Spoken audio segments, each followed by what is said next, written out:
শাকিব খান এবং রারুম এক কথায় মিলেমিশে একাকার। কে বলবে এই পোস্টারটি আনঅফিসিয়াল এবং ফ্যানমেড পোস্টারটি ভালো করে দেখুন তো, পোস্টারটি ভালো করে দেখুন। একবারের জন্যেও কি মনে হয় পোস্টারটি আনঅফিসিয়াল কোনো পোস্টার এবং ফ্যানমেড? এরকমই একটি পোস্টার আজকে বানিয়েছে রারুম, যারা ইতিপূর্বে শাকিব খানের বেশ কিছু সিনেমার পোস্টার বানিয়ে ব্যাপক প্রশংসা কুড়িয়েছে। আমার তো কেন জানি মনে হচ্ছে অফিসিয়াল যারা কর্মকর্তা আছেন তাদের উচিত এই রারুমের সাথে কাজ করা। ভাই, এক কথায় টপ নচ একটি পোস্টার হয়েছে। এখনও পর্যন্ত অফিসিয়ালভাবে প্রিন্সের যতগুলো পোস্টার প্রকাশ করা হয়েছে তার একটিও এর ধারের কাছে আসতে পারেনি। এক কথায় চমৎকার পোস্টার হয়েছে।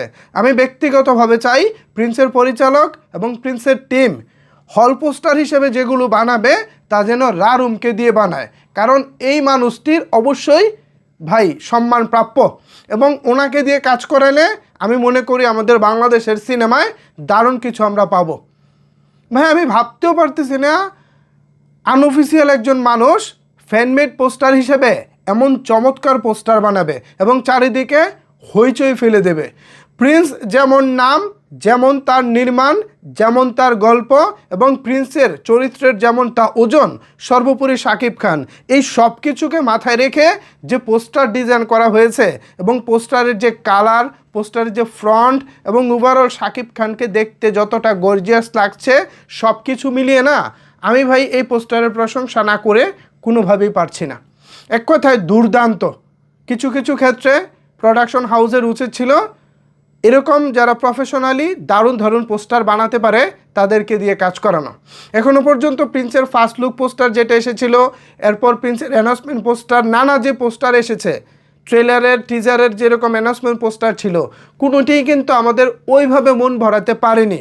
তারপরেও শাকিব খানের সিনেমা হিসেবে, শাকিব খানের কন্টেন্ট হিসেবে আমরা কিছু কিছু ক্ষেত্রে ছাড় দিয়েছি, কারণ শাকিব খানের সিনেমা ঈদের ঠিক কিছু সময় আগে এসে শ্যুট হয় এবং অনেক তাড়াহুড়ো করে শ্যুট করা হয়। কিছু কিছু ক্ষেত্রে আমাদের কিছু কিছু জায়গায় ছাড় দিতে হয়, কিছু করার নেই, কারণ শাকিব খান সারা বছর গায়ে হাওয়া লাগিয়ে ঘুরলেও ঈদের সময় তার মনে হয় তার কাজ করা উচিত। এই হ্যাবিট তার পরিবর্তন করতে হবে। আমি মনে করি বছরে তিনি 2টি করে 4টি করে যতগুলো সিনেমাই করুক না কেন, প্রত্যেকটি সিনেমা রিলিজের 3 মাস আগে রেডি থাকা উচিত এবং সেখানে যদি কোনো কারেকশন করতে হয়, কোথাও কোনো এডিটিং সমস্যা থাকে, সেটা যেন সলভ করা যায়, এরকম একটা সময় থাকা উচিত। বাট আমরা এখন দেখতেছি প্রিন্স এখন তড়িঘড়ি করে চলে গেছে শাহরুখ খানের প্রোডাকশন হাউসের কাছে, সেখানে বিএফএক্স, এডিটিং, কালার গ্রেডিং এগুলো নিয়ে কাজ হবে। আদত এটা এরকম হওয়া উচিত ছিল না। সময় থাকলে ধীরে সুস্থে ঠান্ডা মাথায় সব কিছু করা যেত, বাট কে শোনে কার কথা? আসলে শাকিব খানের পরিবর্তন হওয়া উচিত। শাকিব খানের পরিচালক, প্রডিউসার সবাইকে আসলে পরিবর্তন হওয়া উচিত বলে অন্তত আমার মনে হয়। ভিউয়ার্স, কেমন লাগলো শাকিব খানের প্রিন্সের এই পোস্টারটি? জানাতে পারেন আপনার মতামত নিচের কমেন্ট বক্সে। ধন্যবাদ সবাইকে এতক্ষণ আমার সাথে থাকার জন্য।